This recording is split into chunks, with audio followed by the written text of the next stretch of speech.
Berlin Art Stories by Luka Bunic. And with the analog. Okay, there we go. I love that. The analog stuff is my stuff, you know? Yeah, you're an analog artist. Okay, Ingrid. So Let's start from beginning. let's start from beginning. Yeah, with a little bit of technical difficulties. This is on me. No worries. So you are born in Sweden. Yeah. And how did you get into art? This is something that maybe would be. Ooh, Big question. Was it always, or it was like something later? I mean, all artists more or less say the same now. No. I was always painting and drawing and blah, No, blah, blah. me But not. it's also difficult for me to talk about my childhood because I feel like I don't remember so much, like not like, oh, this happened and this happened. But I talked to my mom recently about it, and because I was curious, like how, you know, from an outside perspective, like how did I ended up being who I am, you know, those kind of discussions. And she was like, yeah, but you were always in your room, you were doing something. It wasn't necessarily drawing or painting. It was just like, you know, redecorating or just taking an old chair and putting a new fabric on it. And my mom said she was always impressed that I just was so fearless, I guess. Yeah, that's a nice word. Doing stuff and not being scared of making mistakes. Absolutely. I think. Makes sense. I was daring, I think. Wow, that's nicely put. In the sense that I trusted my ability, you know, I was not scared of investigating, like, what can I do, you know? And I saw something and then I got home and I did it. I tried to do it, at least. I mean, I was a young child, but I went to an exhibition and then I went home and I just tried to imitate or, you know. Yeah, so you grew up being creative. Yes, I think so. Or I know so, but it's always a bit tricky to talk about creativity because what is it, you know? But I think also I've been realizing a lot that my grandma on my mother's side, she always also was creative, or she was always doing stuff. And she always took me to all art exhibitions and stuff like that. So I have that experience from early on. Like it's also not just something you like doing, but it can also be like a profession. It can also be exhibited, you know, like this potential idea that you can be an artist came from her very much. Yes. It's like a little in mentoring a little bit in a way. Like when you have somebody seeing doing it. Yeah, exactly. Like a role model. But a family one, and maybe not professional, but meant so much. I mean, she studied at the Art Academy in Stockholm in the 50s. I see. Textile. So she was a textile artist. Okay.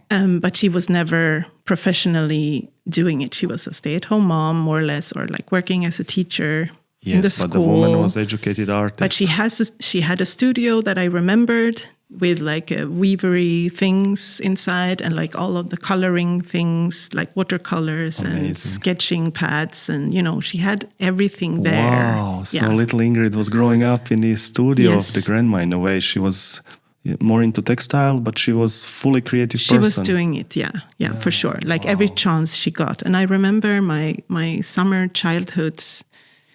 Like the summertime in my childhood, we often, my brother and I, we went to see my grandparents. They had a big house in the countryside of Skåne in the south of Sweden. And I mean, we were kind of left to do whatever, playing outside, you know, like not really, like nowadays you go to the playground and like sit on the playground or go to the museum. It was more like, okay, we were a part of their life, their everyday life, right? Yeah. And they were both not working anymore. So my grandma was in her studio or cooking. And my grandfather was in his workshop doing stuff also with like scraps and stuff. He had also like a metal scrapyard and doing kind of also creative stuff, but in a different way, right? Yeah. So I think this kind of like DIY kind of thing, no? Yeah. Like you can just take some stuff and do something with it. that kind of crazy. came from there, I think. For sure, it came from there. Now when I see your stuff and when you say this, a lot of this courage from the childhood and then this growing up with grandfather and grandma, with full of creative people, that makes much more sense. Yeah, I think just being around it, like you just have it in your life, that this kind of... Yes. I mean, one part is the workshop and the studio, but on another side also like going to the museum, seeing the artwork displayed and like, that it's... Because my parents are not in the art world at all. But they kind of allowed me, I think, because of my grandma's kind of heritage, they saw, okay, it can be actually a job in the future, I see. If we play the cards right. But of course, as all parents, they always worry that... Many parents are scared. Maybe you should work in the bank or something. Yes. Many people say But I was this. allowed to kind of explore this side of me, Beautiful, for sure. Yeah. beautiful. So in the end, you became an artist. Yeah. In the end, like you enrolled the academy, I think that was, so it makes sense. It was a logical progression with you. It was, but of course, like most artists, the struggle is real and you have to apply and you have to deal with rejections. I mean, I applied for the Art Academy 3 years before I was accepted. And I did all the extra art classes at high school. And I did, foundation year in Stockholm. So I did 4 years in another art school before I was accepted in the academy. And that was, of course I questioned, like, am I good enough, whatever. Yeah. I want to ask you now one question that I talked with another guest about shortly to get off the topic of your life and art.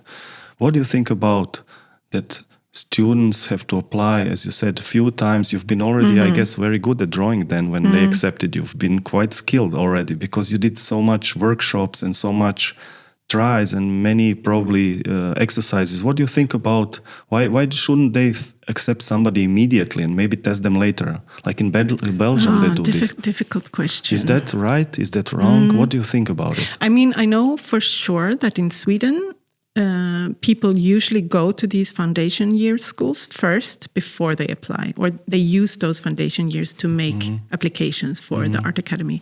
This doesn't exist in Germany, for example, in the same sense. So I feel like maybe people in Germany are younger when they come to the academies. Maybe also the selection is harder. I don't know because I haven't experienced that. But I mean, I guess it's pros and cons with both. Yeah, you have to be very good that they accept you. You can't come there and show a little bit of talent. You know what I mean? A bit of friction is also not bad always, Yeah. I mean, like I said, for me, I think it was more about me making the decision for myself. Like not... I mean, of course, you always want approval and you want someone to think you're good. But it was also like, no, I have to, like, do I give up now? Or do I apply again next year? Yes. Yes. Like, do I do something else now? Or do I give it another try? Yeah. And I mean, it's hard to give it another try. It's hard. But it kind of makes you or forces you to make that decision for yourself. That's a more good point. than waiting for someone to approve you. Yeah. And even after 3 years applying, I wasn't accepted immediately. I was on a waiting list. So I waited the whole summer for so many people to drop off the list so that I would be accepted. That so of was course, intense. like the confidence is like, yeah. And you don't doubt difficult. it. You don't question it anymore. Once you're in, you're not like, okay, I don't like it. You know how hard it is. Yes, you know how hard it is. And also at the point of, when applying, I was also working at the bank, actually. To try before, to be sure. I was part-time working at the bank, like customer service. Cool. So I was doing that in the daytime with like, the proper coffee mug and like the headset and like, Suit, proper. everything, Yeah. And then I went to art classes in the afternoon, which was also, of course, a totally different vibe. It's like a little bit schizo world, like living in two worlds. But I was having fun with it and I kind of liked it. And first I was like working in the bank, come on, like, are you kidding me? And then after a while, I kind of liked my coworkers. You get your paycheck and you get all these kind of, you were allowed to do like yoga lunch hours, and you have a full hour lunch, and you go out in the city. And like, it was an enjoyable life, I would say. And I remember thinking also at that time, I don't know how old I was, maybe 24, something. And all the colleagues, mostly women, Yes. they were also like, yeah, but I had all these other dreams, and now I'm here since 5 years, 10 years, you know, I had kids, and then, you know, life happened, and I have to make money and everything. And I had this kind of inner voice saying like, okay, you can get used to this. I understand why this is a comfortable life, My precious. but you will wake up after 10 years and you will regret it. Yeah. You know? Yeah. Like this kind of, no. Don't let it happen. It Don't was let pulling you in. Yeah. Precious. Yeah. Come here. No, but also Safety. like you have your, Safety. you know, Krankenversicherung, you know, Krankenversicherung, yeah. everything Important. like very smooth, very good life, right? Yeah. But And then I was like, no, I can't. I have to. I have to. So then I got it accepted, and I had a boyfriend at the time. We were engaged. Oh my we God. had 2 cats, and I had the bank job. And I was like, okay, no, I'm moving to the north. It's like 9 hours from Stockholm. I'm from Stockholm originally. yeah. So it's like, far away. Yeah. Wow. From Stockholm on the north, and then you studied there. This Yes. I lived there 4 years. What about the boyfriend? Yeah, we broke up. So you left bank job, 2 cats, and the boyfriend, and went to study And the art. apartment, a really nice apartment I as know well. how it is. And so it's Stockholm apartment. So you went to north to follow your and guts. had nothing really, no? I had like, you were on the waiting list for the art academy. This whole summer, like that was probably... The whole summer, That was probably a lot of sleepless nights. Yeah. No, I called them like Hello. every other day, like, hi, is there a spot free for me now? Oh, shit. Yeah.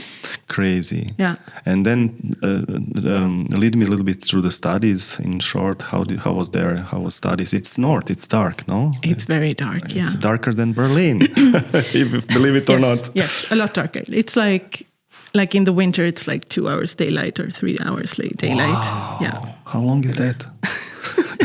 The winter is long. And I didn't think it would affect me as much as it did, actually. It's really physical how it affects you.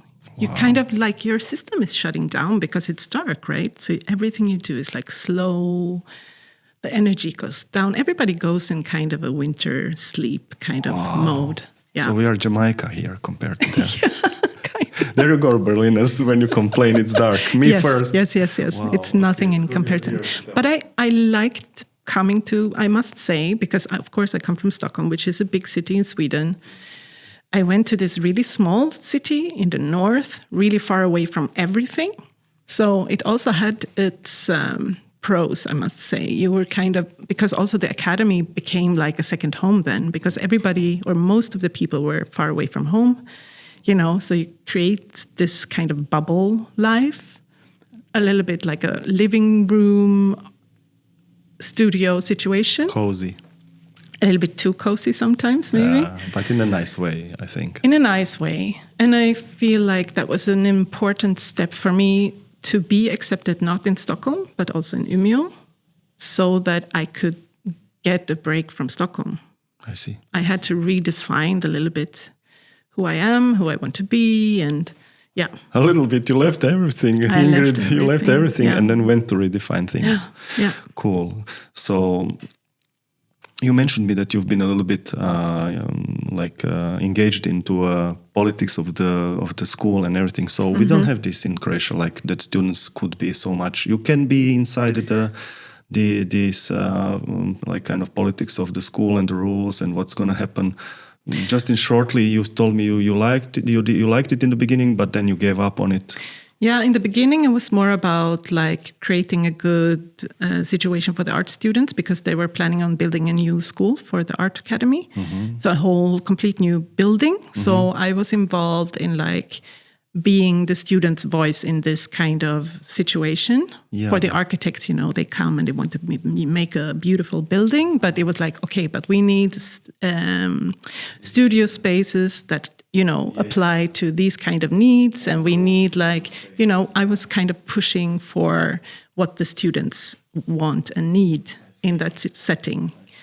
So that was for me, it's important not just be doing art myself, but also advocating why art is important, right? So it was also about having more dialogue with the city, not being so in the bubble, also reaching out to the community and how do we create different platforms for that. So I enjoyed that process. But when it became, because I was this kind of student voice, I was then engaged in the university politics, which was also kind of fun in the beginning. And then it became too much like a power struggle. And then I didn't enjoy it. No, I didn't enjoy it anymore. It was just then you realize who are actually in charge. And it's always the money, right? Yeah, behind everything, yeah. And then you get really disappointed. Yeah. But you decided to follow your art path and you followed your professor to Bremen, then you told me, no? Yeah.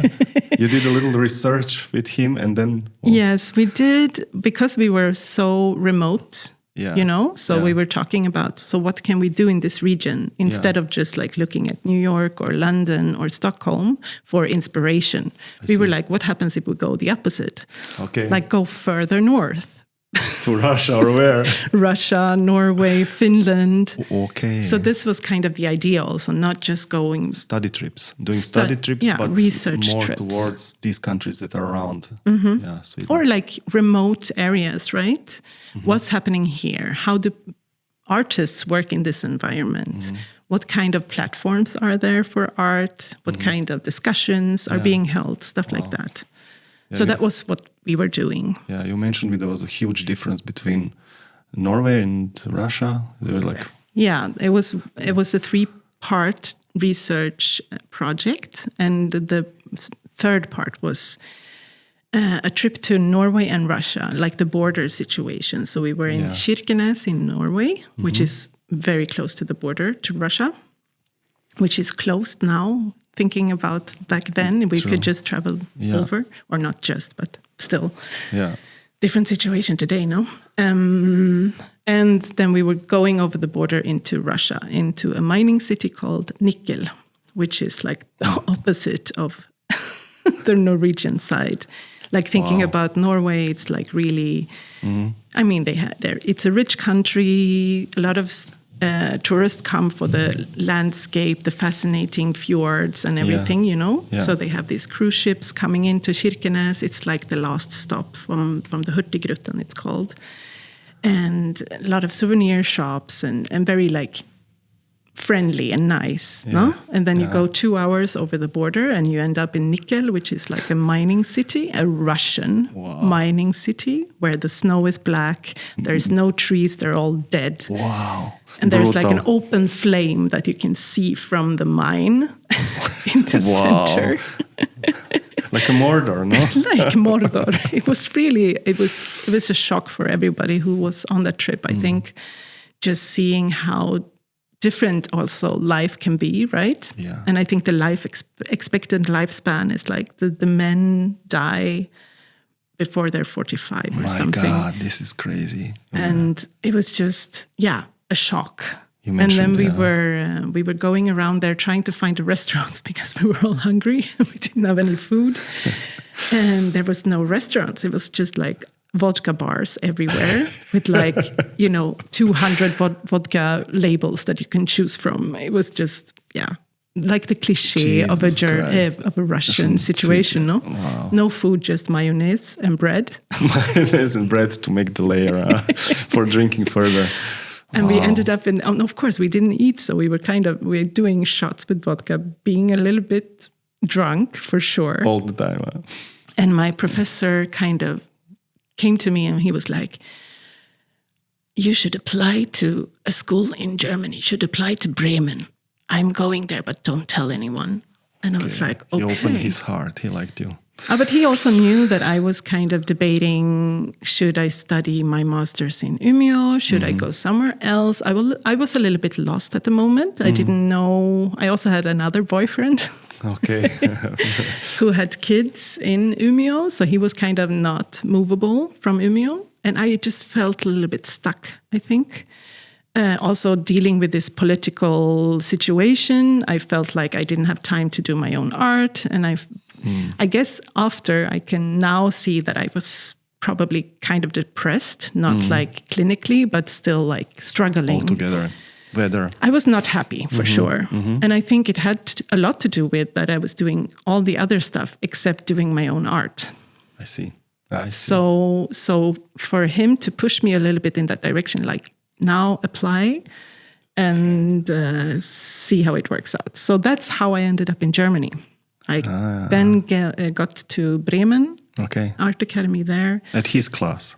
In his class, exactly. And he, of course, spoke both German and Swedish. So I was like, yeah, great. I don't have to learn German. I'm in German school.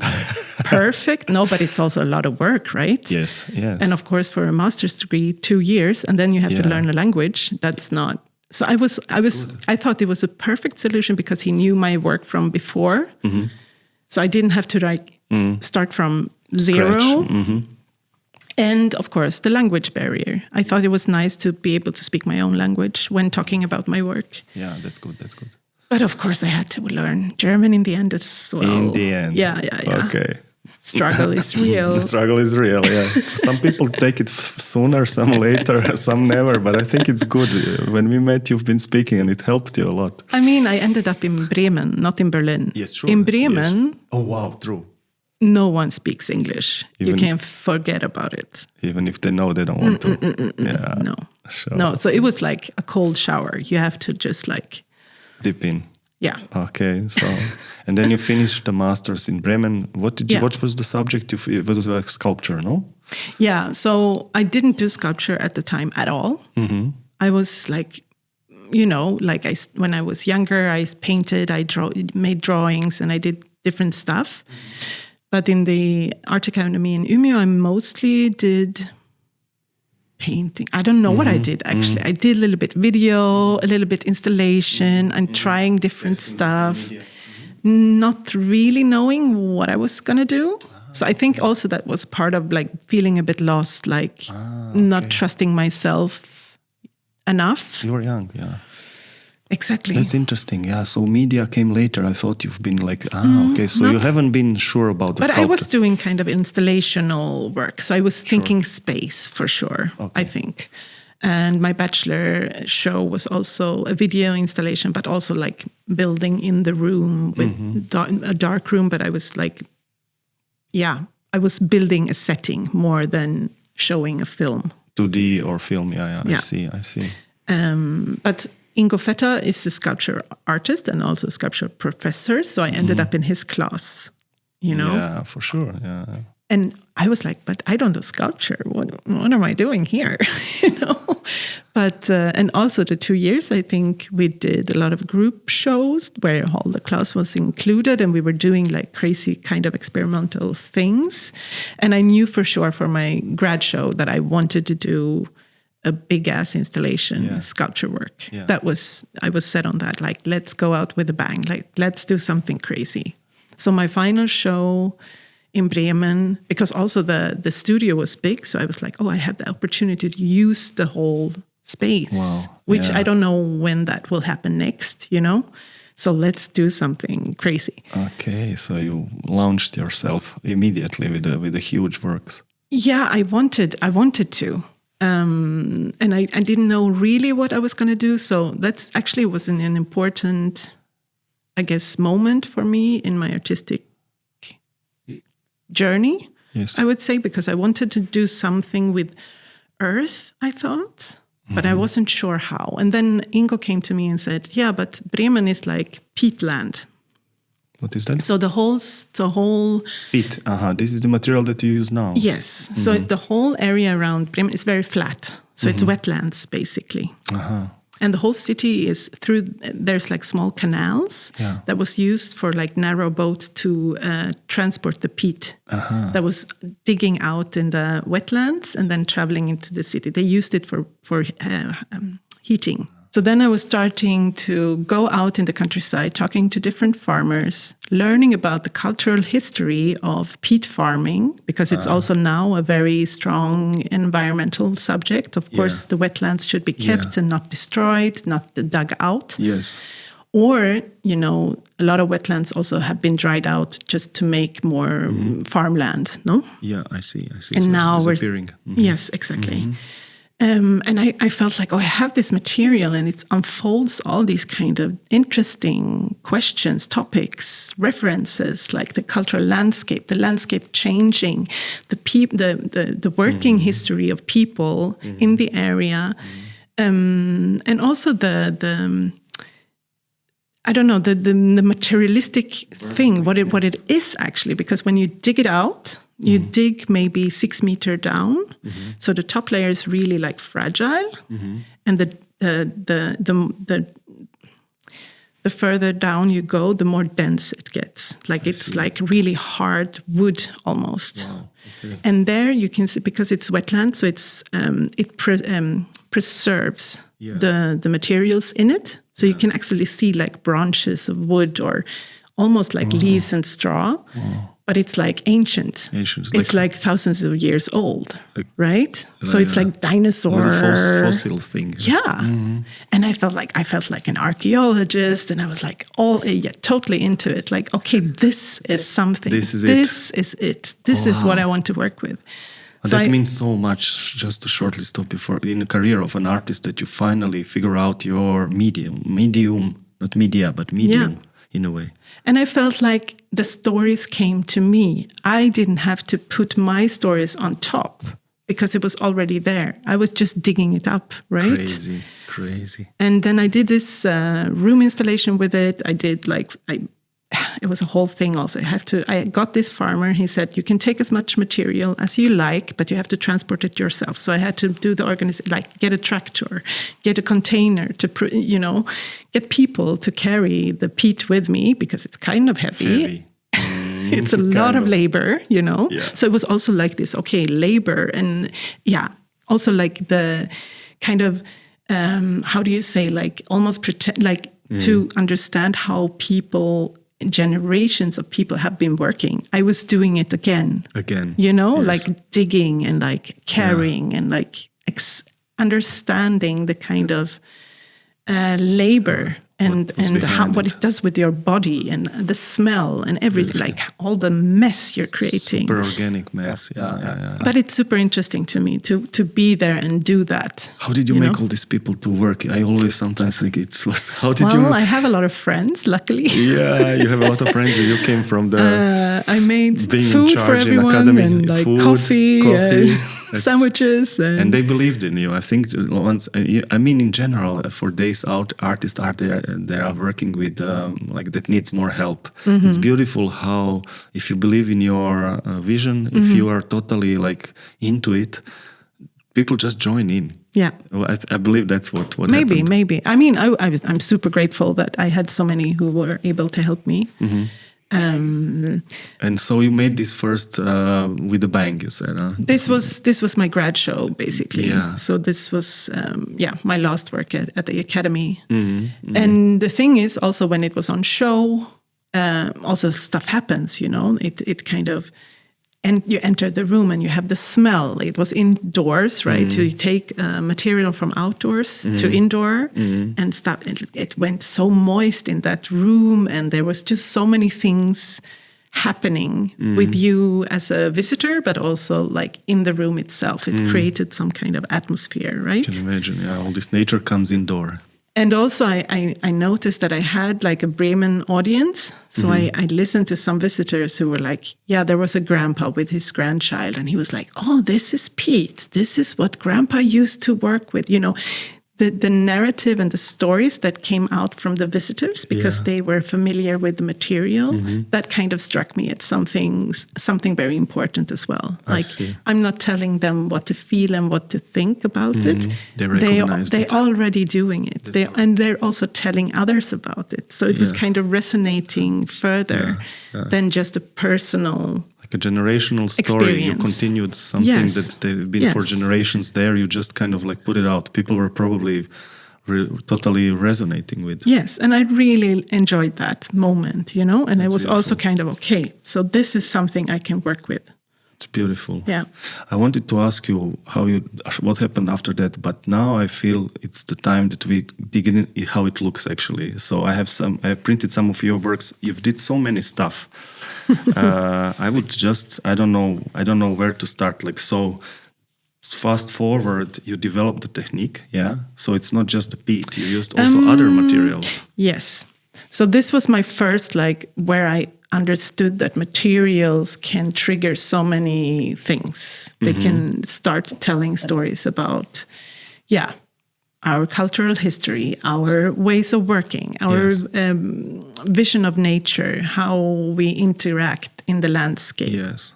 All these kind of, how we build our cities, you know? Yes. There's a lot of layers there. Layers, yes. So I understood that for me, of course, Bremen was peatland, kind of. Sure. So for me, it has been a strategic choice to kind of, okay, so where I'm invited to do a work, I look at the landscape and I see maybe the building culture, what kind of crafts are in the area, what kind of local materials. So local materials has become kind of what I tend to use. I see. Yeah. I see. So I don't know, they're so amazing. I don't know which one to start first. These are I remember, we've met in Berlin, we struggled, then our ways parted, and then I just saw Ingrid is exploding with these huge sculptures all over the place. So, I mean, you did some of them next to the ocean. Yeah. And that's what I mixed this actually, these are straw, it is the blocks of the now we're talking about the work I did in 2019. It's a work called Gata. And it was on invitation from the Wadentide Festival. So it's a festival where I don't remember how many artists we were, maybe 13 artists are invited to the coastline of Jylland in Denmark to make site-specific works. I see. And of course, I had this kind of epiphany moment where I wanted to use local materials. So I thought, okay, perfect. It's reed land.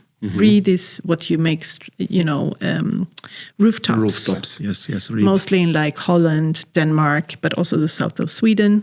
So it was a material that had my interest for a time, and I was looking for the right setting to maybe get into it, Yes. And the curator there, she was so lovely, and she was so supportive of my idea that I wanted to work with reed. Yes. So she was like, okay, I will find a person for you who helps you. So after a little bit research, she found this reed person, Thatcher, called Bjarne Johansen. He's based in Jylland, but he trained in Holland. So he has 40 years of reed experience or thatching. And so, and he's a little bit arty guy, so he likes a super strange project. I see. But it's very important to find the right people to work with, to collaborate with, who are not just interested in what's in it for me or what's the money, what's the budget. It's more okay, how can we problem solve this kind of crazy idea you have, right? That's beautiful. And so I had a crash course of 3 days with him, how to deal with the reed, how to thatch. And I mean, of course, normally it takes 2 years or something to learn the proper technique. But he had all the beautiful tools, old iron tools, traditional, that he lent to me. And I felt so appreciative of that. Yeah. And of course, we finished it together because it's a huge work. It's a shape that I think it's 4 meters high. It's a gigantic sculpture. It's it's big. It needs a construction for it. It is a wooden construction underneath, and then the reed is put on top. So it's actually how you do rooftops, basically. But we turned it upside down. It's not so important, but it's just to have the finish that it's more organic and not so geometrical, I guess. What else could I wanted to tell you that also. Yes. When I do landscape work, it's always a struggle because it doesn't matter how big you go. It will always look small in the landscape, you know? So that's also something I really realized with you have the horizon and you don't have any reference points of point. reference, exactly. So you can't, like, how big is big, how small is small? Like, I don't know. And I realized, like, it's always going to be small because the beach is huge. The ocean is huge, right? Yes. But when you put it in a gallery, it looks enormous. But then it goes big. Yeah, and exactly. it goes big, yeah. But in the nature, you're still still so tiny, right? Yeah. But I also like that, like going out in nature and using the materials of nature, which is also always like kind of a struggle because it doesn't do what you need it to be doing. You can't like program, okay, I want it to look like this and that's how it's going to look like in the end. You have to adjust and like collaborate with the materials, which is also something I hate and enjoy. I mean, it's pretty messy. I mean, also a lot of like physical work, like also like I believe do you have any funny story about like working with this material? Then the things go off, and of course I do. I mean, like when you put all this up together, it's not like cement or no, that's what I mean. Bronze. You can't like say, okay, I did a 3D model and it's going to look like this, right? Exactly. Yeah. So you have to be. That's also why I really love working with people who know the materials. Because they have an understanding of the joyfulness of the materials, kind of telling you what to do with it. Smart. You know, so you are involving the people who are living with it, who have experience about it. When I get the chance, I like that. That's yes, also kind of like selfless in a way. Not like I can do all this. I mean, probably you learn. I mean, of course, I'm not going to be an expert. You know, I'm not going to be a Thatcher. I'm not going to be a Pete person. I'm not going to be, you know. But I really enjoy someone who knows what they're doing, but also knows to be, how do you say, kind of humble about it. They usually are. Because the materials that I use, they are humble materials. Like you can't... They're humbling or they're humble, you mean as a material? No, but because you can't force it to do everything. I see. You have to be like... soft in your approach in a way, you know, like soft and hard. You can't. I really like that kind of flowiness with it. You know, like so these are bits like the straw. They can be small or big, thick or thin, short or long. So you have to adjust your work from how the grass has been growing, right? Yeah. And of course, one year is like this, next year. Heavy rains, you know, it all changes. Wow, tell me about this. It's like mandalas in a way, no? I mean, it's this just sand mandalas. I mean, about disappearing with time. I think it's just I'm so impressed with that kind of knowledge that it's not. You can't read a book and know about it. You just have to experience it. You have to, like when I say 40 years of experience, and of course then you have all these references. Oh, so when I do this happens, right?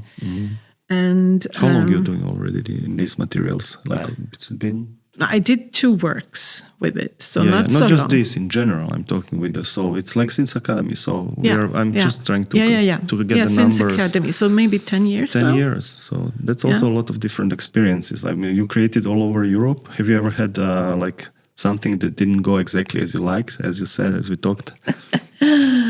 Well, it's too painful to talk about. Really? So, I mean, they look beautiful, they look amazing, but probably there is some anecdotes. Of course, there are. I mean, of course, it's always a risk also, because also usually I do big works. I'm on invitation, so it's often a really short working period, maybe maximum 2 weeks. Wow. Yeah. That's crazy. So it's you super built them intense. in 2 weeks, these giants. Yeah. Wow.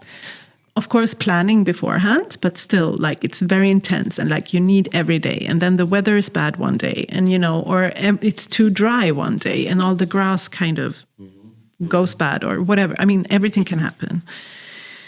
Crazy. Which is both also, so you know. you're outside mostly, so... I have been a lot outside, yeah. So I did this huge work now in Brussels in the park where we had, I mean, it went well in the end, but it was also like chaos because the weather, Brussels, it rains all the time. About the flame-shaped one that looks like that you did with it's a ceramic No, work? that's another one. That's another one. So in Brussels? The work I have now on display in Brussels, I think it's the finishing week now. I did with clay and grass. But the delivery of the clay was late. The grass also didn't come until a few days in. And I had like all these assistants waiting to be, working. Have no experience. And of course, 2 weeks, it's not a long time. Wow. Even though you have help. How big was that one? And they're also 4 meters, I think. Wow. 2 of them then. Two of them. So a lot of work. Wow. But of course, I have this in my head. I know exactly, okay, one day, how much can I get done in one day, like alone, but also assistants. Of course, they're not me. I work in a different way. And I have to be kind of allowing them to work in a way they feel comfortable with. And they have no experience, so they're mostly But working. also that's like also part of it for me. Now I work more and more with assistants because it's too much work. Yeah, absolutely. And I'm trying to learn how to do that in a good way. You mean to delegate the people, the assistants? Exactly. And what I expect, what's okay, what's not okay, and I feel like I work with these materials that excites me so much personally. Yes. So I also have to kind of allow other people working for me to also have this experience, not saying, okay, it needs to be done in a certain way. Beautiful. More like, okay, let's have this experience together, kind of. And I really loved, I worked with 5 assistants when I was in Brussels. I loved them a lot, all of them. It was also from just an Instagram outreach. I didn't know them beforehand. I didn't know what to expect. Their experiences, I didn't know. But I needed help. Did you collect them? You collected them or Yeah. you got them? You collected them. From Instagram. Oh, wow. I thought it's like because of the institution that provided the assistance. No. So you brought the assistance. Yeah. And, you're also responsible for them. So you start early and you have one full work day, which is a lot of physically tough work. Right? So it was like 5 o'clock and I was like, you can go home. It's okay. I expect you have a life outside of this. You don't have to stay. I will stay a bit and work on my own. It's okay. And they were like, no, we want to stay. Wow. We love the clay. We want to have the clay. We want to also, it was just so lovely to see how it resonates and how also like my feeling is also not just my feeling, it also resonates with other people. And I These even materials, had this. There's something organic that pulls but the also people in. people want to be part of it, kind of. I even had this guy just passing by. He lives in the area, and he was like sending me an email, like, "Oh, I've seen you're working a couple of days now. Do you need a hand? Can I jump in?" And he ended up working for me for 3 days, just because he like he's a computer guy. He does animation things, so a lot of computer work, sitting things, sitting, and he was just like, "Yeah, I want to get my hands dirty. Yes, I want to get scratches." Yes, and I really enjoy that side of the process. Was a straw sculpture with the clay? It was grass and clay. Grass and clay. Okay. Yeah, you'll get me some photos. We'll put them in. Cool. And that went well. The exhibition. It's still on. It's still on. It's still on. Yeah. Yeah. That's cool. Yeah. Where is it exactly now? If it's still it's on, a little maybe bit, we can put it out there. I know. I think when this comes out, it will probably. It will be probably. Yeah. So that means that you have to also disassemble it. Disassemble it. Yeah, that's the hard part. No, that's another all part. All figured out. Okay. But the things that the installations and the sculptures, how do you call them? Sculptures. Yeah. That you do in the outdoor, they decay slowly over time. Some of them, they just stay there. Some of them do. That's what I wanted to say also regarding. Is this one of them? Like the work in Brussels is, of course, in a park, which is a very public space. So, of course, you can't just leave it there. It's like security issues and people climbing, insurance, stuff like this. These are huge things. You can get killed. Exactly. Or, Yeah. there's other questions. But when I work in like a remote landscape, for example, in Iceland or the north of Norway or in the forest somewhere, of course I can leave it because it's like, whatever happens, happens. My work is done here, So yes, I leave some of them because I only use organic materials when building. So it can kind of, without me having a bad conscience, I can leave them in the landscape. Interesting. And they kind of, I mean, the first, one of the first ones I did, this is still standing, for example, the one in Iceland. And I thought it's like really close to the ocean and they have this winter storms and heavy snowfall and everything, I even saw an iceberg when I was working one day with these ones. I was like, what is that on the horizon? There's something white. Is that a ship? No, it's an iceberg coming from Greenland or something. That's crazy. But of course, it's a very like, how do you say, like a rough site. So I thought, okay, they stay a month, maybe two, then I'm happy. But now I think I built it 2018 and it's still, I mean, they're a little bit saggy and a little bit changed but that's beautiful in a way. Shape. No? Yeah, but they sit down and also like, there is something human touch into it, like two figures from this angle. I know there is another angle. Yeah, they're in conversation with each other somehow. And they fall into each other like two couple. And the thing is, these are in Iceland. The sheep are free roaming sheep. Oh, they're everywhere. So they're eating them. No, it's like a wind shelter. So they lie here a lot, and then they poop a lot. Okay. So actually, the green grass is growing like crazy around them next to the preserving yes. Maybe they're pushing a little bit their bodies and they're on top, they're climbing on top. Oh really? As well. Also? Yeah. Oh, crazy. That's so funny, right? You should make some photos from this. I have some. That's nice. But I didn't know this from the beginning. But of course, like the wind is strong, so they stay close to them. I've seen your sculptures also exhibited together with Ai Weiwei and some big names. Yeah. Like you had some Tony Craig and That was also cool. If you could make a collaboration with some artist, like living or dead, do you have somebody special that you would like to collaborate with? I do some collaborations. Right now, for example, I'm working with a friend of mine, Josefin Bergman. She's also really into forest issues and forest settings. Yes. Artist also from Sweden, and we're putting together a project together. A future project. Dealing with the deep forest of Sweden.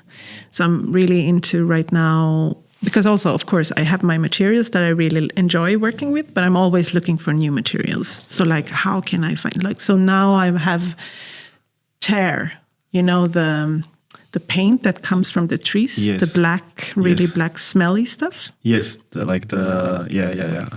This is something I would love to work with. That is interesting. And now, because Josefin, she has some family living in Värmland in Sweden, which has a lot of history of the, I don't know the English word for it, like they burn down the forest to create new growth. Soil, new growth. Yeah. So that is like a long tradition there. So we wanted to look into that kind of history of the forest and how we see at nature now and how we now we have these wildfires, right? Yeah. But before, actually, the forests used to burn more often, but then in smaller scale. But now we have so much fire protectives and like we monitor our forests better and don't allow these kind of natural things to happen, which is actually how the forest suffers under. So this is something we wanted to like a base, digging into like how to deal with forestry and also the materials coming from the forestry and forest. And of course, tar is also a rest material from coal making. From coal making, in the Swedish forest. I don't get you. How do you mean, like tar falling from the trees, like when it's burned, or when it's like It's what drips out of the wood. But when you make coal, you put a lot of logs together and you cover it with dirt. Yes. And then you burn it to create coal. Yeah. and what sips out is tar. So it's kind of burnt. What is it called? I don't know. But it's like this smelly, I know. And you use it to like put on boats. It's resin, like a resin, natural resin. Yes, exactly. Yeah. Interesting. So that's the new thing going on. That's cool. I mean, there is endless possibilities in the nature. And that's it. And you are now like. But it's also the collaboration between man and nature in a way, right? Like so, we see stuff happening in nature, and we take it and put it in use in our own way, right? Interesting. Yeah. And I like that kind of cultural history as well. Yeah. That's crazy. Have you ever had like a disagreement with one of your materials? We're talking about all the time. All the time. What are you talking about? That's the whole dialogue. That's the dialogue. That's what it is about. No, for sure. I mean, like in my practice, of course, I deal with this kind of large scale projects. Have any of them collapsed? Yes, but I'm not going to tell which one. I see you're avoiding it. No, you don't. It was horrible. But it really happened once, and it was shortly for opening. Wow. I think it was like a few days before opening, and it was so painful and embarrassing and everything, And I was like, but what kind of decision should I make now? Should I like leave it and say, okay, part of the process, whatever? Or should I just like, no, I canceled it. I said, no, I can't. It was, but for me to talk about that experience is still super painful. And so much work invested into it. Did you have experience? Was it an accident or a lack of experience in the material, Ingrid? It was both. It was a lack of experience, a little bit too much bravery on my part. I see. I thought it would be possible to do it. I should have, So you used the shape that didn't... the shape was wrong. The material, I didn't monitor the material enough. But I also had workers working with me, and we also had kind of a communication problem. So it was many things happened at the same time. I mean, people fail at business, at the house, the construction sites. This is normal. I think this is interesting to know. But it was devastating at the time. Yeah, I can imagine. Yeah. This is. And of course, you feel like a failure, but that you do as an artist often. So you're used to dealing with those kind of emotions. We talked about it a little bit earlier, right? Yeah, with exactly. Refusals and applications, sending them in year after year. And I mean, that's also part of the artistic. I mean, I couldn't do these projects without like a budget and without like support. But of course, to get that support, you have to maybe send in 20 applications, 50 applications to get one acceptance, Yeah. You have to just make it happen, So I guess. You've been persistent all the way into academy, into writing applications. I think persistence is a part of your, like, sculptures, they also need a lot of persistence. Yeah, that's true. That's true. Would you say that's your superpower? Or stubbornness, I don't know. Stubbornness? I mean, you're a mom also, no? Yes, 2 kids? am. Yeah. 2 kids, yeah. It's crazy. I mean, how do you do all this together? It's just I don't know. Unbelievable.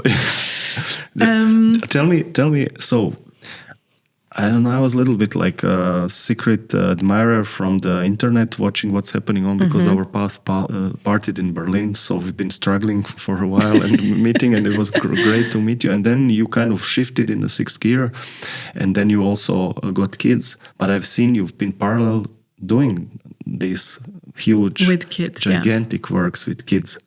I mean, just shortly. I was lucky to meet a man who was also not directly in the art scene, but he had a flexible job and could also travel and like work from home or work remotely or work on site. So it kind of offered me a possibility to do both, right? Yeah, to have family and work.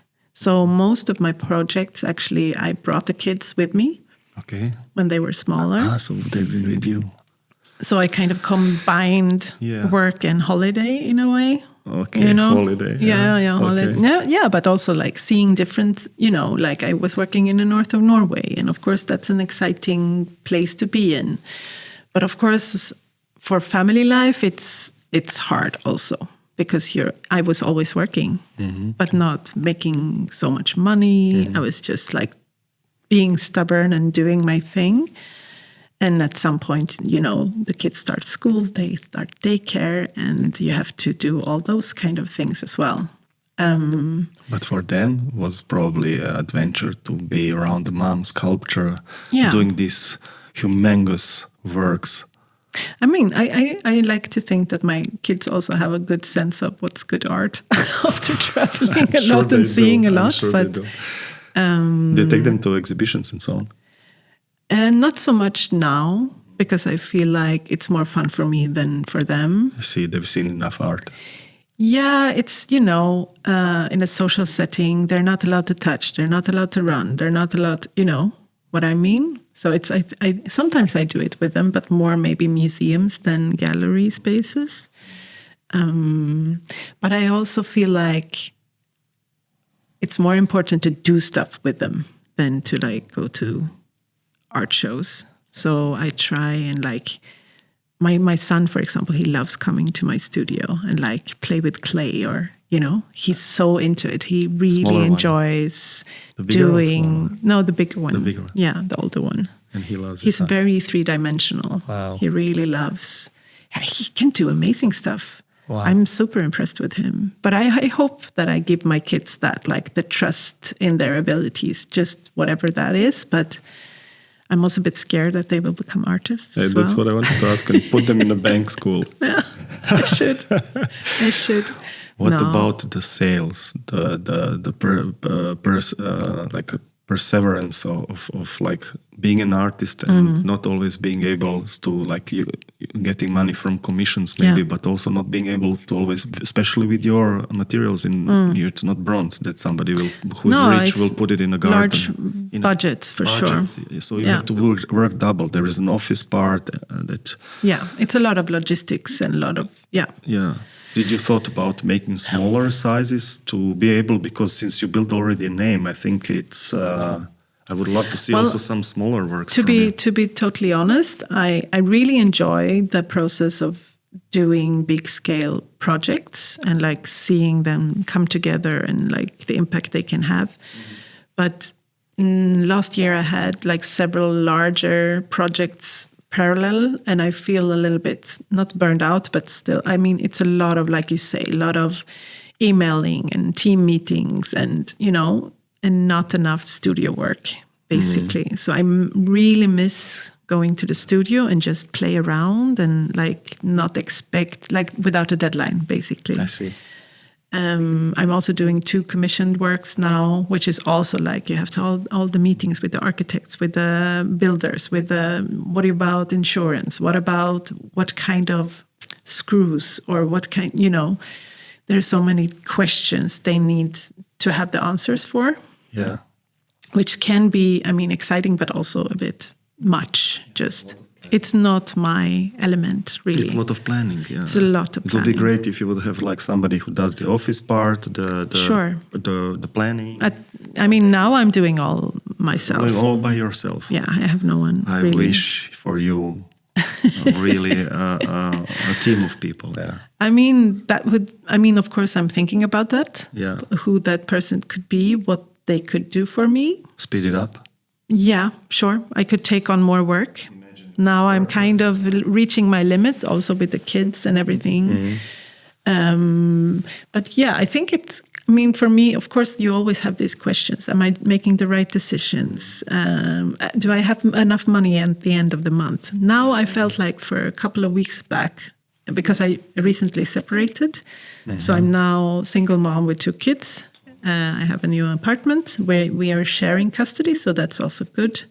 And they're good taken care of by their father as well, which is, of course, good for me. That's good. But in terms of like, now I really have to pay my own bills, and like you have no errors, no room for errors. You have to be full on, right? So of course I worried a lot about my economical situation because I feel like in the art world, of course, there is like the gallery world. There's like, I guess I'm more in the institutions. Yeah. But of course, that's also not, I don't do like sellable works. What about the drawings of the things? I've seen your Sure, I have drawings as well. Yeah. But Could sell those. I could, if someone wants to buy some. It's all about the promotion in the end. Yeah. No, I know. I mean, I've been thinking about it a lot, actually. And also just seeing how the art world works, and no one ever talks about, or culture in general, I feel like we don't talk about money, we don't talk about costs, we don't like to talk about numbers, right? But of course, I'm not aiming to become a rich person. I just want to be a provider for my kids and have like a little bit room for, maybe try something new, or not always hunting the next deadline. Yeah. Kind of a little bit more room for thinking or evaluating and not just like bam, bam, bam, bam, bam. Yeah. Because it's been a lot the past years. I feel like a little bit, I need some kind of cushion maybe. You're regrouping. So in a way you have to now work smarter, not harder. You seem to me like you're refiguring out like the second stage, because you built kind of a path. But also I enjoy the space being on my own in my studio, like the thinking process of that. I miss that a lot because now when I started doing larger works outdoors, it was also a solution to a problem, which was that I didn't have a studio. I didn't have a working space. I see now, I understand. I had a really small one-room apartment in Berlin. I didn't have any space. I did some drawings on, but that was it. I didn't have room to have like dirty materials or whatever. So I was like, okay, then I just have to build on site. And then I don't have the problem with like transport, because transport is really expensive. I didn't have any money, I didn't have anything. So I was just finding solutions to how to do that. But of course, now I have a studio. I have a little bit more room for that kind of work. So now I'm kind of also evaluating, okay, so how can I now navigate in this new setting, basically? Yeah. Monetize on what you did before and maybe kind of regroup it in the sizes, maybe once or twice a year, doing bigger projects, and then in the meantime doing exhibitions. Exactly. But I feel like it's also difficult, it's difficult because you don't have any references. It's not like, okay, I'm going to go to my boss and say I want a pay raise, It's also like, okay, so how much is a lot of money? Am I making enough? Am I making too little? Like, what is normal? What is not, like how to navigate like the economics of everything. I feel like it's there. I sometimes feel a little bit alone, because I don't have like a business with a lot of partners, or you're alone with the decision making, really. You're at the point where like some people maybe engage somebody else too, like a people with who engaged in the sales, some people who engaged into communication with getting the jobs and so on. Maybe it's the time to search for the people, not for the money and selling and making it. But you have to be able to pay the people as well, no? I think people believe in you, Ingrid. I think people will be just on another level. Just those ones that made their hands dirty for you and put their skill inside for you. I think it's just another, because you worked with people for so long time. It's just another kind of work. Maybe, but of course, like I don't want to. Later they will profit with it. Yeah, we'll see what happens. I mean, I have some new projects coming up, possibly. Absolutely, I know. It's interesting to see where you're going to go. But this is like what I'm thinking about right now. Like maybe not taking on too many larger things right now, more going a little bit downscale. But I tried that before as well. Like, I should do smaller things. And then smaller things means 3 meters, It's also, because now my big stuff is like 7 meters. 7 meters. What's the biggest sculpture you did? 7 meters? It's the towers. The towers. Yeah. The towers. Yeah, those ones. And indoor you did them, no? Yeah, the first display was indoors. So they were built in the museum in Malmö, Moderna Museet Malmö. Inside the exhibition space. And then they were also, you mentioned before, they were also displayed in Pilarna Sculpture Park, which was also the the exhibition with Ai Weiwei and Tony Crick. The same ones. Yeah. So you managed to transport those? Yes. Wow. Yeah, it was... so the construction is that so was solid also that you could transport it?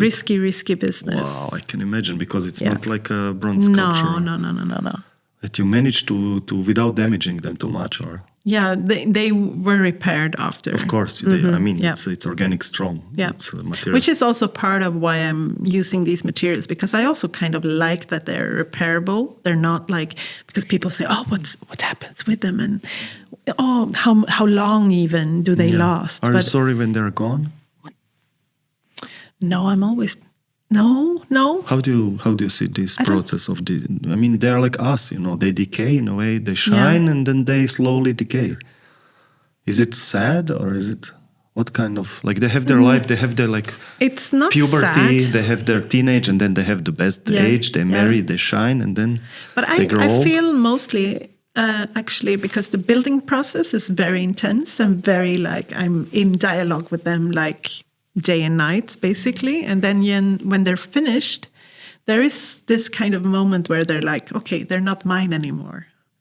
You know? Let them out there. They're mine as long as I'm working with them. And then it's kind of a separation happening. It's beautiful. So it's like, okay, bye. Wow. But I have had these fewer moments where I revisit and like, oh, hi. Again. Oh, long time no see. And kind then you of repair friend. them a bit? I pet them a little Pet bit. them and put some clay on them. Yeah. Oh, what's the concept behind this too? What's The towers. The towers. The towers. Well, I was invited by Moderna Museet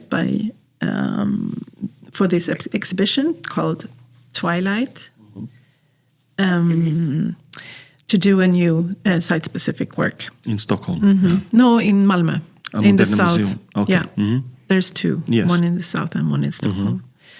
And they wanted to have something in that room. And the ceiling's height is, I think, 10 meters. So I was like, okay, I have a big room now. I have to do something Crazy, big. Ingrid, you're crazy. I have to do something big. Use the space. Huh? Use the space, yeah, exactly. And of course, a little bit budget. And I was like, okay, how high is high, no? Unbelievable. And I had these towers in mind for a long time, actually, because I had some imagery I did a drawing of them when I was still in the academy, because I really liked the shape, the star shape. And I had stumbled on like a documentary in YouTube about these Himalayan towers that's found all over the Himalayas. There are like several of them, but built of stone. And no one really knows how old they are because they're built of stone. So you can't do the coal date thing with them because it's stone. So it doesn't, decay. Yeah. So they don't know. And they're not sure what they were used for, but they know they're super sturdy because they've been standing for probably 1,000 years. And they think it's because of the star shape. So this interested me. Like, okay, so we have this, like the Himalayas, these huge mountains. Also, still like people then think, okay, I'm going to build a tower, It's also funny to me, like you're in the mountains and still you're going to build a tower. Wow. To like conquer, or something. Yeah. I just found this kind of something, for me, interesting with the human nature relationship somehow. Of course, probably they had like a very proper usage. But I think this is also like a symbol of like, okay, I'm going to build something bigger, Getting up there. Yeah. Yeah. And so they had been in my mind, and I thought, okay, great place for it.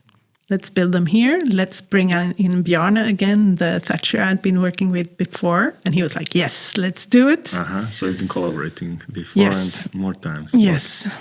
And when we were building them, there was a lot of like also issues like, okay, they're so high, so should we secure them from the ceiling? Should we add like weight inside? Yeah. Exactly. But because of the star shape, they're so sturdy. It's incredible. Like Bjarne was also like 40 years of experience of building in different sites, different houses, rooftops all over. And he was like, wow. Okay. They don't move because he was, of course, thatching on 6 meters height. Yes. And he was like, they were not moving. Wow. Because when you're thatching, you have to press like really hard on the material This is the technique. to make it dense. So there was a special shovel. Yeah. Yeah, you attach the reed with like a metal wire, and then you pat up the reed underneath because it's pointy. So when the thicker side comes up, it gets tight. Okay. So you don't cut it; you actually pat it Pat it up. in. See, and then I you do thought it's layer by cutting. layer by layer. So you start on the bottom and work your way up. So when he was up there, he was like, "Okay, now I have to pat." But he was like, Not moving. not moving. Wow. But this star, it's like more. How you say more? I guess it's More- 1, 2, 3, 4, 5, 6. 6. Okay, Yeah. so it's 6. Yeah. Interesting. And it must be fascinating. I see here people are looking like little something like little just. Well, again, I really enjoy like to see how people interact with my works. I had the curator of the show, Joa Ljungberg. She was like, because I built them before all the other stuff came into the exhibition. So we had the building time before like installing the other works, right? And she was like, when it was like busy and stressy and crazy chaos with installing all the other works, I was just putting my nose really close to the towers, like in one of the corners of the star, just keeping my head there, like. And then she felt like calm, and I really loved that kind of So nice. interaction with them. Yeah. Like they have this kind of, because the material, I mean, they're really big, high, strong, but at the same time, the reed, for me, they make them kind of fragile as well. Yeah. So like also light, but strong. So it's not like heavy. They're kind of not floating, but they have this kind of movability in a sense. Flexibility, and you Yeah. never felt like need to make it like, as you mentioned, these towers in the mountains. Yeah. To make it from stones or. No, but there are already towers in the mountains, I don't need to Not in redo the them. mountains, the material. I was thinking about this. Stone? Yeah, Yes, of course. Yeah. What about, I would that will love last? Because that. those ones, I love the fact that they don't last. As I said, these mandalas, that they make so much effort and then they swipe them. You don't swipe them, but the nature swipes them over time. What about making something that lasts I would for love to work in generations? stone. Yes. I mentioned I always look for other materials to work with, and I mentioned tar. But I also like stone is for me, of course. Yes, I would love to work in stone. I would love to work in sandstone. Sandstone, yeah, Just beautiful. because also the word sand and stone in one word is so, I you. love it. Yeah. I love it. That it's a sand, compressed but it's stone, It has both of those kind of I've seen some associations. red one with the white Yeah, stripes. Now exactly. in Wiesbaden, the building, they had the poles. The It's poles so beautiful. reminded me on your sculpture. It's so beautiful. And also I would love to work with, how do you say it in English? Shark? Yeah, like those stones that you can see the whole, like corals and like I see. I know what you mean. Yeah. shells and different Sea things. stones, yeah? Yeah. That's The interesting. white material. one. The So it's white also this kind of layering of history visualized in a stone. So but it's also fragile in a way. So it's stone but fragile. I love this. I like this kind of dual. Yeah. Yeah, duality of the Yeah. material, Yeah. both. Yeah, like, as you said, these ones are also kind of strong and flexible. And of course, the kalk, the shark, it's also like before getting to marble, right? So it's, it has also like this kind of geological story in a way, how we relate to like a marble sculpture, but do it in a different way, maybe. So more corrosive materials attract you in a way. And dry masonry would be awesome as well. What is it?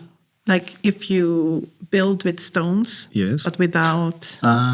They used to do in Just dry. Croatia the walls, separating, holding the land. It doesn't wash with the rain. They do this It's a balance act. You have to just know how the stones work together. And cut them a bit, maybe kick them a bit, few But angles. then I need to find that person who can work with me. You should do in Croatia. They have a lot of... Yeah, true. Croatians are masters for this. Yes, and now I remember I on was the one islands in there is Croatia. experts for this. Yes. Oh, amazing. Yes, there is people Good who are doing idea. suhozid. It means in translation dry wall. Yeah, dry masonry. Dry masonry, dry yeah. masonry. Yes, I can connect you with the people on the islands. You can do a vacation. As you said, with the kids. Come on, kids, mommy is going on vacation. Mama has to carry a lot them of to stones. the gym slowly. Can you help Mama? Yeah, exactly. I was thinking maybe you should start lifting. You're already old now. Exactly. Mommy has a new material in mind. Yeah. No, but stones fascinate me. Yeah. And I had a workshop up in Norway now, and we met with a geologist. Geologist. Mm-hmm. Yeah, and she was just talking about how she sees the landscape, how she reads the landscape. Because, of course, Norway, big mountains, and like a lot of visible stones with like the stories imprinted in the stones. Yeah, it's just... Yeah, drooling. Yeah, exactly. No, but it's just like I really enjoy this kind of, because of course we think landscape, horizon, maybe some trees, maybe a mountain that it's beautiful in the sunset or whatever. What a position. But when I like to think about what's underneath, like what's the different layers, like how we read. Also, for example, I used to live in Iceland. For about a year, when my son was little. I saw photos growing up there. It's a crazy, crazy land. But of course, like they live on tourism a lot. People go there because of the spectacular landscape and the lava stones and, all these kind of things. There are no trees in Iceland, No trees. But the thing is, there's no trees because we chopped them all, Okay, so it's not And there. then they have the sheep going and eating all the small plants. So they don't have like fences around the sheep. They have fences around all houses. Okay. Because they want to have trees. Oh my God. So there's always like around the cities or around the villages, fences. there's like fences so the sheep don't go in. So sheep have everything. Like Yes, when you ask it's the the opposite. crazy person why has the bars, Yeah. they say, so you cannot come in. Exactly. No, exactly. So, no, but I was thinking about like, okay, we look at the landscape like something, how do you say, something still, something that's like without time. Okay. And I'm trying to, my vision is trying to add time to that landscape. And that's what that geologist did. She saw all the different time ages within the landscape. So this is like a stone that's born, that was made. Yeah, of course, it's like 100 million years ago, whatever. But I really like that it's always moving. Like the landscape is always changing. It's always moving. There's so much going on. But you have to have that kind of glasses on, right? The click to see the perspective from Yeah. it. Did you already come to something? Don't talk so nobody steals your ideas. But did you thought about showing this element of time into? No, but stone? I think I am. You have it already. True. That's like part of it somehow. True. True. Like it's something that, but it's also how I relate to the landscape when I'm working. Like I'm trying to see the different stages. I'm trying to see what's like. Often when I do work outside, I also don't. Of course I think about the shape, but I also think about what if it grows and goes further up. Okay. It's still in development. It's never finished in a way. So it's also like maybe it also has roots that goes down. Maybe this is just the tip of the iceberg, right? So you only see the fruit buds or, but actually there's like a bigger body underneath. Yeah. Wow. That's So an I interesting try concept. to kind of play with that idea. I do it more when I'm drawing, but I do it with my sculptures as well. Like that's how I enjoy them. Big giants, huh? And often that's why I use the shapes that I choose, because they are always like in a potentially growing stage. They could be bigger, they could be smaller, they could be expanding in some directions. Yeah. If they would get alive, what kind of characters that would be? What kind of Well, I think characteristics they would have if they would be alive? I don't think of them as like animals, but no animals, creatures, beings. That's what I mean. Yeah. No animals. Yeah. No beings. What kind of beings? What kind of characteristics these beings would have? That's a little bit like now we are into storytelling, but for kids. But for a second. No, but I believe they are beings. You know. Yeah. I believe they have character. Makes sense. Like yes. when you engage with them, so much energy you put inside. Yeah. It gets alive. I mean, the car, if you drive it in a certain way, it gets a little bit of spirit of you. And people have a very personal relationship with their cars, right? Yeah. So your ones, would they be gentle? Would they be do they get angry, or would they be very friendly? I never thought helping? about that in that sense, but I do think about nature in a sense that, you know, we have this kind of, now we have ecology and we think about the future and we think about sustainability options and, you know, all these kind of political discussions going on. And of course, a lot of responsibility being placed on the private person to make better choices, be buying ecological and stuff like this. But I feel like it's said to be done to protect our nature. Yes. But nature is so resilient. Like, you know, like I said before, horizon and the size. No, but also like a forest fire. Totally violent, totally scary. But the earth loves it. And, you know, like bugs come out and new plants have room to grow. It's actually kind of a good thing, but it's scary for us. We're also scared of change. We're scared. We're scared that they won't provide for us anymore, nature, you know? So it's actually about our survival. It's not about survival of nature. Nature will be fine, you know? They don't care about us.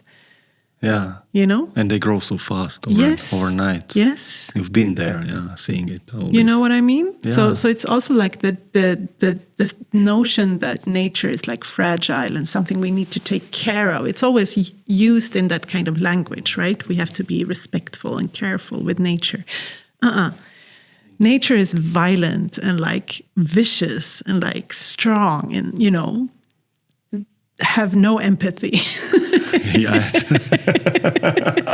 No, and this is something, let's talk about what it is. That's what I'm saying. Yeah. Not saying we don't have to care. We should just... Patronizing a bit nature, huh? Yeah, I feel like. Exactly. Yeah. Even if few bombs, we would destroy ourselves and the natures would go on very fast. Look at in a few Chernobyl. thousand years. Yes. Yeah. You know? So it's more, maybe not patronizing, more like being respectful in the right way, because it's, you know, nature is one forceful thing. So your sculptures could be like audited in a way to nature and its forces, both goods and for us and both dangerous. I mean, it's also neutral in a way. It's not good or bad. It just is, you know? So I feel like if we put like too much human emotion on it, it becomes something else. Of course, we do that. We tend to do that always. But I feel like when I'm working, it's often this kind of, there's all types of emotion. It's not just like, oh, now we're friendly and buddies. It's more like, oh, you piece of shit. Why don't, you know, like it's more. Yeah, it's crazy. I didn't think about it. It's so wild to work with these, especially these huge formats. Of course, you have like cuts everywhere and you're dirty everywhere and, you know, you have mud in your mouth or whatever. And it's heavy. I mean, it's heavy stuff. Yeah. And then in the end, some curator. Yeah. But I love it's that. Comforting. I love that. It's comforting in a way. But maybe because it's neutral. It's you know? neutral, yeah. It's kind of, you can project your own emotions on it, but it doesn't say that that's what it is, you know? Yeah. It's about your own projection, I guess. It's an interesting philosophy question now. How much we project, how much is there out there, really? We project a lot. We project a lot, yeah. Or we tend to, yeah. Oh wow, that was crazy, crazy trip talking to you, Ingrid. Thank you so much for coming over. I hope you will develop this even further in the ways that you don't even can we'll imagine see what now. happens, yeah. And a lot of workers and people with the skills work around you and help you do this crazy stuff that kind of reminds us that the nature is so wild and free, and we should maybe try to approach ourselves. Maybe we should try and be a little bit more nature. Yeah, this is now you made me think, because this is so like we won't help a hand, a comfort, a blanket, but sometimes we have to decay. If the fire has to come, that something new grows, or if something decays, we have to move on. As you always followed by your own decisions, you seem to follow your guts and let some things that were decaying not anymore alive. Controlling chaos as well, no? Yeah, control chaos. Yeah. So many things in your sculptures. I'm looking forward if something happens soon in Berlin. If you decide to do a mini exhibition, you're always welcome in my atelier. We are starting series of exhibitions of different artists. So if you do something miniature, microscopic, you can you can 1 come meter, 2 meter, maybe. Only 1 meter, 2 meter, 500 kilos, and then I have something. to clean it for next 3 weeks. I love it. Thank you so much. Thank you I for hope the we see us invitation. again. Yes.